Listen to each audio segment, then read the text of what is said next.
11h17, Manhã Bandeirantes de volta para mais uma entrevista. Nós vamos conversar com o Rodrigo Luna, presidente do Secov de São Paulo, porque eu e o Sabino conversávamos fora do ar esses dias e é impressionante como na capital paulista, às vezes você para num semáforo e tem ali naquele cruzamento 2, 3 prédios que estão sendo construídos. A gente quer entender um pouco do mercado, se está aquecido, se não está. Tudo bem com o senhor, Rodrigo? Bom dia, seja bem-vindo ao Manhã Bandeirantes. Bom dia, Luna, bom dia. Olá, bom dia a todos, Lupato e Sabino. Prazer estar aqui com vocês, debatendo junto com todos os seus ouvintes o desenvolvimento da cidade de São Paulo. Essa sensação de que realmente o número de prédios que estão sendo construídos aumenta a cada ano em São Paulo, ela é real? Ela é real, sim. Ela é real, o mercado vem realmente ampliando a produção imobiliária da cidade, mas isso vem ao encontro de uma demanda latente. O mercado só vai produzir aquilo que a sociedade demanda. E percebe-se claramente que existe, sem dúvida nenhuma, uma procura pela aquisição da casa própria, quer seja para adquirir a sua primeira habitação, a sua grande maioria dos projetos, ou quer seja para melhor qualificar de forma mais adequada aos momentos modernos da vida de hoje em dia. As pessoas realmente procuram melhorar a qualidade da sua habitação. A pandemia trouxe, sem dúvida nenhuma, o que a gente chama de ressignificação da casa própria, onde todos buscam uma melhor qualidade para a sua família. Isso implica em buscar regiões com melhor infraestrutura, implica em buscar imóveis que se adequem melhor ao estilo de vida moderno, onde você tem como hábito o home office, onde você tem a tecnologia trabalhando a seu favor. Então, é isso, quer dizer, a mudança de comportamento e as necessidades da sociedade demandando com que o setor possa produzir aquilo que se necessita para o dia a dia, para a sua família. Luna, bom dia, Marco Antônio Sabino. Qual região da cidade está verticalizando mais? Qual bairro? A gente consegue ser um pouquinho específico? Prazer, meu. Acho que a gente teve um probleminha, vamos refazer o contato aqui com o Rodrigo Luna. São alguns pontos do mercado que estão mudando, né, Sabino? De uns anos para cá, a gente tem aquela história de uma mudança no perfil dos prédios que estão sendo construídos. Antes tinham ali um apartamento pequeno, 40 metros quadrados, 30 metros quadrados. Hoje tem apartamento comercializado aqui na cidade de São Paulo de 13 metros quadrados. E aí tá valendo a pena, né? Para as empreiteiras, para as construtoras, esses prédios cheios de apartamentos e também muitas vezes pelo plano diretor, pela ideia de você adensar a população em um local próximo ao transporte público. E com esses apartamentos menores é possível também você realizar esse adensamento. E uma outra coisa que eu quero tirar uma dúvida aqui com o Luna é sobre o tal do apartamento AAA, né?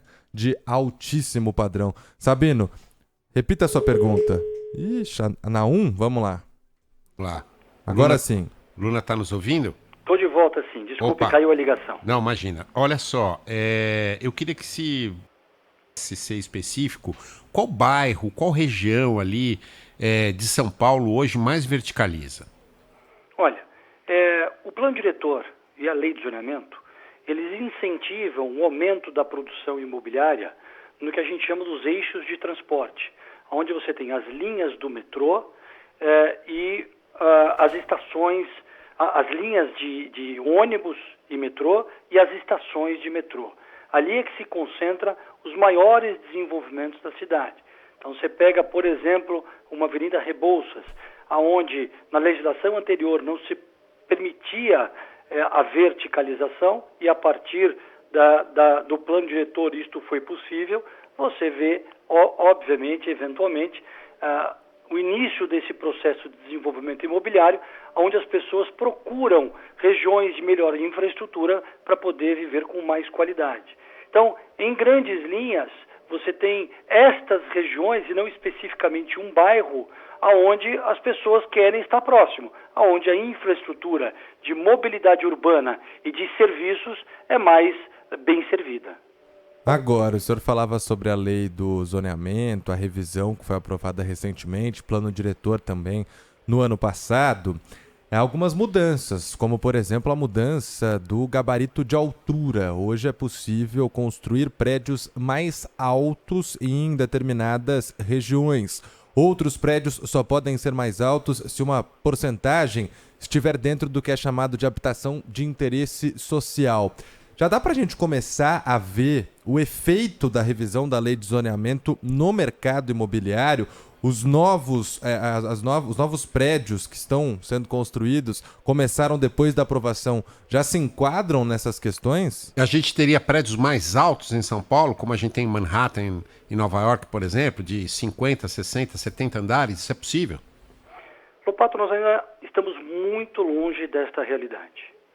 A bem da verdade, foi uma discussão democrática, ampla, aonde o Poder Executivo, através da Prefeitura, fez um trabalho absolutamente importante para a sociedade, trazendo todos para o debate, e da mesma forma a Câmara dos Vereadores, o Legislativo, deu continuidade a todo este processo, com inúmeros reuniões com a sociedade, captando tudo que todos podem contribuir de forma legítima, porque no final do dia é disso que nós estamos falando, né? De construção de uma cidade socialmente mais inclusiva, com evoluções em relação ao meio ambiente, enfim, um debate bastante amplo. Mas muito aquém do que a cidade de São Paulo, de fato, deveria conter. Já me perguntaram se, na minha opinião, São Paulo é a Manhattan da América do Sul. Eu diria que teria potencial para ser, mas a nossa sociedade pensa de uma forma diferente.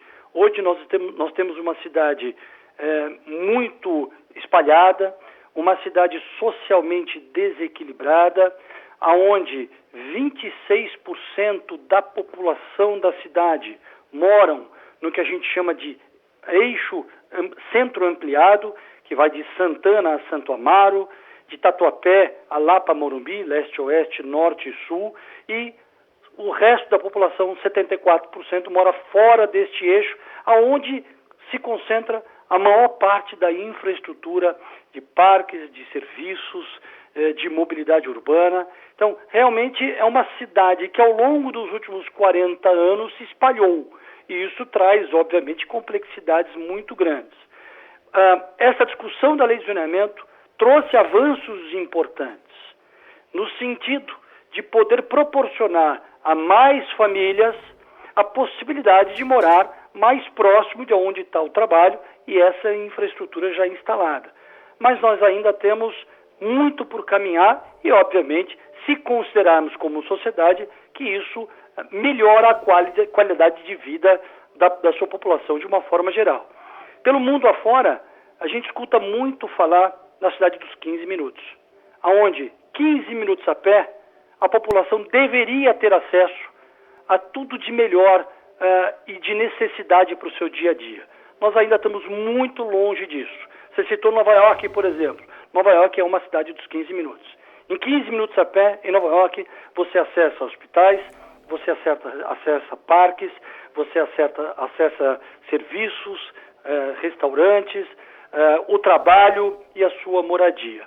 Nós ainda não temos isso como realidade em São Paulo. Mas já existe um debate bastante amplo na sociedade, no sentido do entendimento do que nós podemos fazer para melhorar a qualidade de vida de todos nós que moramos nessa gigantesca e linda cidade de São Paulo.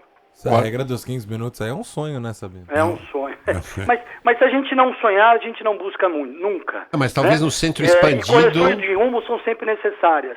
Na década de 70, nós tínhamos projetos que contemplavam esse conceito. Por exemplo, Copan. Por exemplo, Conjunto Nacional na Avenida Paulista, onde você ali tem serviço, moradia e trabalho, por exemplo. Mas, ao longo dos outros anos, a cidade caminhou por um outro sentido. E agora nós precisamos rediscutir se é essa São Paulo que nós queremos ou se nós queremos uma São Paulo mais adensada, obviamente de uma forma inteligente e planejada e mais socialmente inclusiva. Agora, voltando sobre esse crescimento de vendas, você deixou bem claro aí no começo da entrevista que o aumento do número de empreendimentos ele é consequência da procura, obviamente, da lei da oferta e da procura. Eu até fico me sentindo mais pobre, porque tem tanta gente comprando imóvel e eu não tenho a menor condição de comprar agora. Eu me sinto mais pobre, acho que como eu, muita gente que está nos ouvindo. Mas a pergunta é o seguinte, qual é o perfil hoje do imóvel mais vendido? É o imóvel muito pequeno, esse a qual o Lupato se referiu, 13 metros quadrados, aquele estúdiozinho, ou é um imóvel de 2 dormitórios, ou até os imóveis mais luxuosos? Então, falando especificamente da cidade de São Paulo, a gente poderia dizer que metade deste mercado em unidades significa mercados do que a gente chama de mercados de baixa renda, que se enquadram no Minha Casa Minha Vida, e a outra metade, a gente diria que são outros mercados, que é classe média e alta renda. Essa é uma tendência. Hoje a gente já tem no Brasil uma consciência muito grande pela importância da inclusão social e, portanto, pela ampliação da habitação de interesse social. O plano diretor de 2014 trouxe esta novidade, uma novidade que realmente proporcionou uma reversão muito importante sobre a habitação de interesse social na cidade de São Paulo. Então, quando você fala numa questão de capacidade de aquisição, sabe, isso é muito importante. Hoje, a gente já tem oferta de imóveis para pessoas e famílias que ganham a partir de 3 salários mínimos. Uma família que ganha 3 salários mínimos de composição de renda familiar já tem condições de adquirir imóveis na cidade de São Paulo. Obviamente, esses imóveis, pela nossa característica urbanística, elas estão mais colocadas nas franjas da cidade, o que traz aí, sem dúvida nenhuma, uma segregação no que diz respeito à infraestrutura. Não é o que deveria estar sendo feito para uma cidade como São Paulo, mas já é possível. Quer dizer, melhor do que não ter a sua casa é morar um pouco mais distante, mas morar com dignidade. Nos eixos mais próximos do centro de São Paulo, os imóveis são mais caros, sim. Mas por que eles são mais caros? Porque a terra é mais cara, porque você pode produzir menos.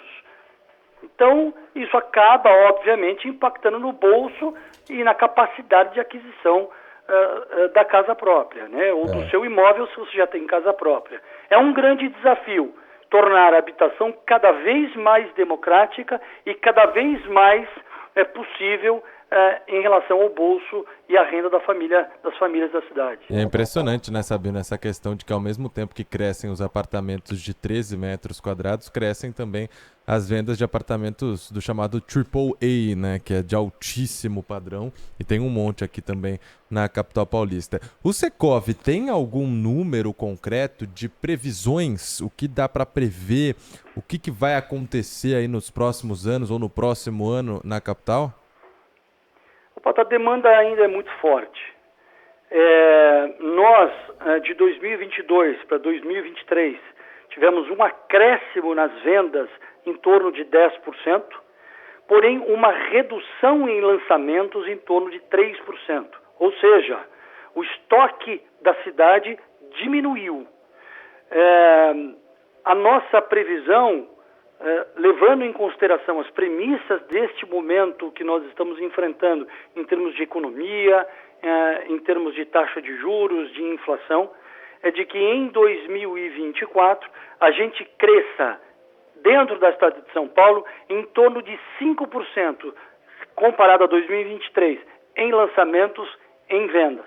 De novo, a demanda é muito grande, a população de uma forma geral procura ou adquirir a sua primeira casa própria ou qualificá-la de uma forma adequada à sua vida, e o setor imobiliário, dentro da regra e da legislação pertinente, proporciona e produz aquilo que a demanda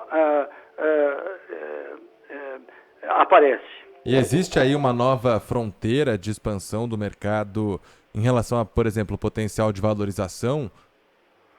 Olha só, a valorização dos imóveis, ela vai muito ao encontro, obviamente, desta relação de equilíbrio de oferta e demanda. Ao longo das décadas, a gente percebe que o imóvel é um investimento, de certa forma, seguro, porque ao longo dos últimos anos a gente viu uma valorização. Obviamente, de novo, também, isso está muito ligado ao tamanho da oferta. Se a oferta é muito grande, o preço pode cair. Por isso é que há um equilíbrio entre oferta e demanda. Nós tivemos a questão da pandemia, que trouxe um desafio muito grande em relação ao custo dos insumos, né? Este período já passou, já houve um equilíbrio, os preços obviamente aumentaram para dar vazão a esse aumento de custo. O que a gente considera para esse ano é uma estabilidade de preços, em função do que nós imaginamos que seja esse crescimento de 5% de vendas e 5% de lançamentos para a cidade de São Paulo. Rodrigo Luna, presidente do Secov de São Paulo, conversou com a gente aqui no Manhã Bandeirantes. Obrigado, um abraço para o senhor. Muito obrigado, é sempre um prazer estar com vocês. Sabino Lupato, um bom dia a vocês e a todos os seus ouvintes. Obrigado, bom dia. Igualmente. 11h34.